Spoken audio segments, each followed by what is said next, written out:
Chapter 4, Reclaiming the Mirror. There's a moment when you stand before the mirror and see someone you don't recognize. It's not that the reflection is unfamiliar, it's you. But somehow you've lost sight of who you really are. The person staring back at you might look like the responsible adult, the provider, the partner, or the parent. But deep down, you know there's more to you than these roles. You're not just a worker or a caretaker. You are a collection of passions, quirks, desires, and dreams that have long been buried under the weight of your responsibilities. The first step in rediscovering your true self is to reclaim that mirror. To see yourself not as a role, but as a person. The power of self-reflection. The mirror isn't just a tool for checking your appearance. It's a gateway to self-awareness.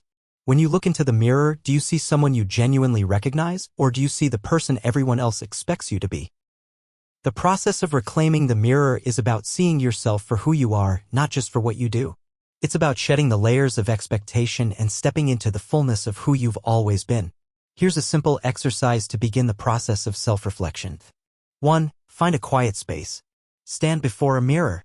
Close your eyes for a few moments and take a few deep breaths. When you open your eyes, look directly at your reflection. 2. Ask yourself this question. Who am I when I'm not doing anything for anyone?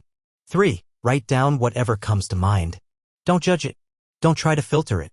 Just write. You may see things you've forgotten about yourself, your sense of humor, your curiosity, your interests, your childhood dreams. These are pieces of your true self waiting to be recognized again. Remembering what you love? As adults, it's easy to forget what makes us feel alive. We become so consumed by responsibilities and obligations that we lose touch with the things we once loved. The things that brought us joy for no other reason than the sheer pleasure they gave us. Reclaiming the mirror involves remembering what you loved before the grind took over.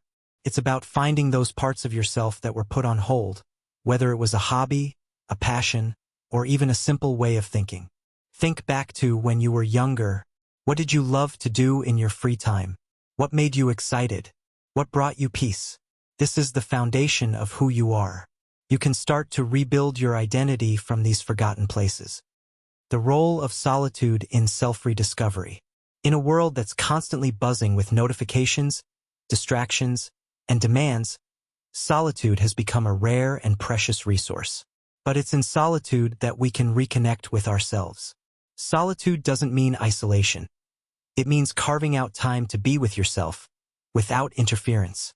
It's about having space to reflect, to think, to listen to your inner voice without the noise of the outside world. Here's how to start incorporating solitude into your life. Daily quiet time. Set aside 15 to 30 minutes each day where you are completely alone. No phone, no work, no distractions. Use this time for reflection, meditation, journaling, or simply sitting in silence. Solo activities. Try something you used to enjoy alone. Reading, hiking, painting, or any activity that allows you to reconnect with your inner self. Solitude is not a luxury. It's a necessity for self-awareness and self-discovery. Without it, you'll continue to be swept up in the flow of others' needs and expectations. Reconnecting with your values. Your identity is built on your core values, the principles that guide your decisions and actions. But over the years, those values may have been clouded by external pressures and societal norms. Reclaiming your mirror means rediscovering those values. What do you truly believe in? What is important to you at the deepest level? Take a moment to reflect on these values. Integrity, creativity, freedom, growth, connection. Write down a list of 5 to 10 values that resonate with you. These values are the bedrock of your true self. Aligning your life with these values will help you move forward with clarity and purpose. The mirror of others. While reclaiming the mirror is a deeply personal journey, it's also worth noting that others can serve as reflections of who we are. They can offer valuable insights into our strengths, blind spots, and passions. Reach out to trusted friends or family members and ask them this simple question. When you think of me, what qualities stand out the most?